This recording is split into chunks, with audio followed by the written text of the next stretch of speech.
தூங்கி எழுந்துச்சுன்னு என்ன பண்றா பாருங்க, அழுவுறா. எப்ப பாரு இதே தான். இந்த சின்ன பாப்பா பாரு எவ்வளவு கியூட்டா உட்காந்துருக்கு. கவிமா சொல்லுங்க, ஆய் சொல்லுங்க, எல்லாருக்கும் டான்ஸ் ஆடுங்க.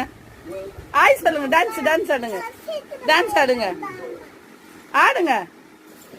நாக்கு நீட்டாதீங்க. நீ யார் ஒரு டான்ஸ் ஆடு பாருங்க. இந்த பொண்ணு போட்டோ எடுக்கிறதுனால அழுகுறா பாருங்க. வேண்டான்னு சொல்ல பசிக்குது. காலைல தூங்கி எழுந்துச்சுன்னா என்ன பண்ணுவோம், நம்ம காப்பி டீ சாப்பிடுவோம். ஆனால் இந்த பசங்களை பாருங்க, காலையில் எழுந்துச்சோடனே பழம் தான் சாப்பிடுங்க. அன்னாச்சி பழம், பப்பாளி, எதனா தர்பூசணி எதனா சாப்பிடுவாங்க. இன்னைக்கு வந்து தர்பூசணி தான் இருந்துச்சு வீட்டில். தர்பூசணி கட் பண்ணி கொடுத்துருக்கேன். பாருங்க எப்படி சாப்பிட்றாங்க பாருங்க. 2 பேரும் எழுந்துச்சோடனே பழங்க சாப்பிடுவாங்க பாருங்க.